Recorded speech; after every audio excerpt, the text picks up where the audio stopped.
Et salut à tous, c'est Victor, j'espère que tu vas bien, toi qui regardes la vidéo. En tout cas, nous on se retrouve aujourd'hui pour tout simplement parler, faire un petit top 5 des attractions à Disneyland Paris, évidemment, selon moi. Cinquième attraction, tout simplement, alors pour moi c'est une attraction plutôt basique, mais super stylé à faire entre potes, franchement, ouais, autant rigoler, etc. Ça peut être bien. C'est Buzz Lightyear Laser Blast, donc qui est une attraction qui se trouve à Discoveryland, où le but c'est quoi? C'est de tirer avec un laser sur des points, et il faut faire le plus de points possible.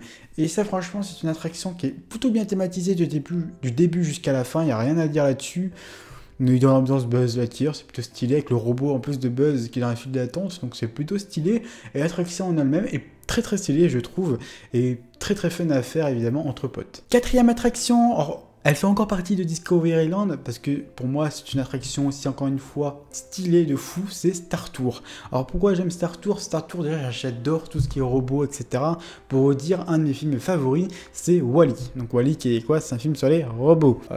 Et du coup, ouais, j'adore déjà tout ce qui est un peu robot, etc. Et Star Tour, en plus de ça, c'est futuriste, et c'est des robots, donc tout ce que j'aime, en fait. Donc voilà pourquoi je le mets quatrième. Et en plus, je trouve que depuis la seconde version, où il y a 70 versions où on peut tomber, c'est plutôt stylé. Et franchement, je trouve que ça rajoute du peps à l'attraction et tu t'emmerdes pas, quoi. Tu peux la faire des dizaines et des dizaines de fois. Tu peux avoir vu des dizaines et des dizaines de fois. Tu peux faire des paris, même. Tu peux même faire des paris. Tu peux dire, je peux parier que je vais voir cette version. Enfin, ça peut être vraiment fun à faire à chaque fois. Avant, c'était peut-être un peu répétitif. Et d'ailleurs, c'est peut-être pour ça aussi que il y avait moins de monde à un moment, mais maintenant l'attraction est souvent remplie, et donc voilà, ça fait zizir, n'empêche, et surtout le décor est hyper bien foutu des débuts jusqu'à ce que tu sors du simulateur. C'est hyper stylé, j'aime beaucoup l'ambiance de voir ces 3PO, R2D2, etc. C'est vraiment une attraction que j'aime beaucoup. En troisième position, alors c'est là vraiment autre chose, c'est incomparable. Là c'est une attraction qui se trouve à Frontierland et qui se nomme, elle est pas très connue, hein. C'est Phantom Manor. Alors pourquoi j'aime bien Phantom Manor? Parce que déjà j'aime bien le style un peu manoir, etc. C'est plutôt stylé. Et j'aime bien ensuite l'ambiance de l'attraction qui est incomparable avec les autres attractions à Disney. Et que pour moi, on a la meilleure version aussi, encore une fois. Bon, les versions sont totalement différentes dans les Disneyland du monde, hein, mais pour moi, on a celle qui est la plus cohérente avec le land, vu que forcément, il y a une histoire avec Phantom Manor, et j'aime beaucoup cette histoire-là. Et j'aime beaucoup aussi l'ambiance du coup de l'attraction. Ça raconte un peu l'histoire, évidemment, de Frontierland, en quelque sorte, mais plus particulièrement sur la famille Ravenswood. Et j'aime beaucoup aussi le style un peu qu'on soit comme dans un cocon, on va dire, et un peu dans un truc. Enfin, on est un peu dans un truc un peu glauque, tu vois, et même si d'habitude j'aime pas ça, là, on est dans un truc glauque, mais plutôt stylé et bien foutu, mais pas trop à la fois, tu vois ce que je veux dire, c'est pas trop glauque non plus, quoi. Enfin, moi je trouve ça glauque, hein, comme attraction. Mais voilà, c'est une attraction hyper bien foutue et j'aime beaucoup l'ambiance de cette attraction-là. Seconde attraction, alors cette fois-ci, c'est incomparable, une attraction encore. Ça klaxonne. Donc seconde attraction, une attraction encore une fois différente, c'est une attraction pas très connue encore une fois, elle s'appelle Big Thunder Mountain MDR. Elle tombe souvent en panne, bon c'est son défaut, mais c'est une attraction encore une fois que j'aime beaucoup aussi le style wagon, le style un peu, je sais pas comment vous expliquer, le style un peu mine, j'aime beaucoup. Surtout la seconde version, enfin on va dire la nouvelle version de Big Thunder Mountain, de BTM quoi, qui est plutôt stylé avec les effets vidéo, etc., où ça explose et tout, c'est hyper bien foutu, je trouve. Moi, j'aime beaucoup cette version-là.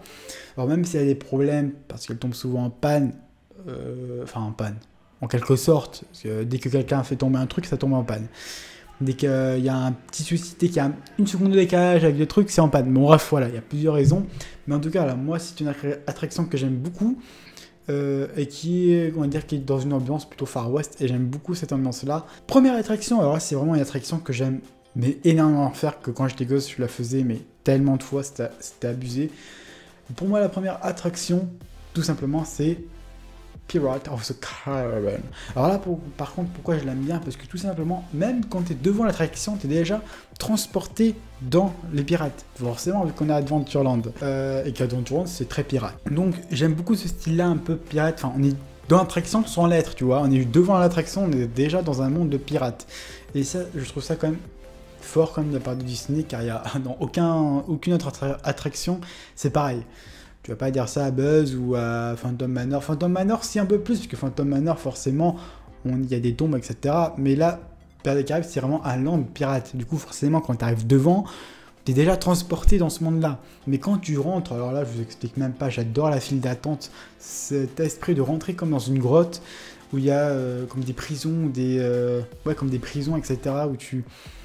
Je sais pas, j'aime beaucoup cet aspect-là. En plus, la file d'attente est plutôt longue et je la trouve énormément stylée. Et sinon, franchement, l'endroit que j'aime le plus, c'est quand on arrive à la fin de la file d'attente, quand on est encore, on va dire en quelque sorte, dans la grotte, et ensuite que tu rentres et que là, t'as tout l'espace, t'as les arbres et tout.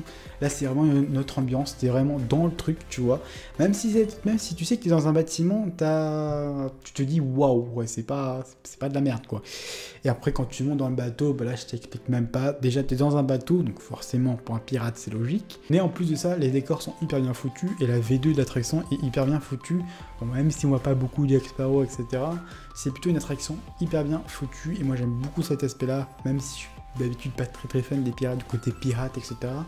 J'aime beaucoup le film, hein, Pirates des Caraïbes, j'aime beaucoup l'attraction. Franchement, je trouve qu'on a la meilleure attraction à Disneyland Paris. Dans les autres Disneyland du monde, je trouve qu'ils sont à peu près nuls. En Californie, il se passe rien, c'est nul, c'est plat, voilà, il y a rien d'exceptionnel. Et à Shanghai Disneyland, par exemple, c'est juste de la projection quasiment. Enfin, pour moi, c'est ça, il y a juste de la projection, il y a beaucoup de projections, un peu style pour faire des effets 3D, enfin pour faire des effets vidéo, enfin voilà. Et j'aime pas du tout. Je trouve que ça gâche vraiment cet aspect attraction, cet aspect dark ride. Du moins pour Pirates des Caraïbes. Après, dans d'autres attractions, ça passe. Je pense à Ratatouille, je pense à je sais pas, j'ai pas trop d'idées là, mais vraiment dans Pirates des Caraïbes, à Shanghai Disneyland, c'est vraiment un gâchis. Mais bref, voilà, ils font ce qu'ils veulent, hein, mais pour moi en tout cas, notre Pirates des Caraïbes, c'est la meilleure attraction qu'on a dans tout Disneyland Paris, et voire même dans... Si on compare avec tous les autres Pirates des Caraïbes, pour moi, on a la meilleure attraction Pirates des Caraïbes. Aussi simple que ça. En tout cas, j'espère que la vidéo vous aura plu. Si c'est le cas, n'hésite pas à lâcher un gros pouce bleu, à t'abonner si ce n'est pas déjà fait. Et puis en tout cas, nous on se retrouve très vite. N'hésite pas évidemment dans les commentaires à me dire, à dire ton top 5 tout simplement des meilleures attractions à Disneyland Paris.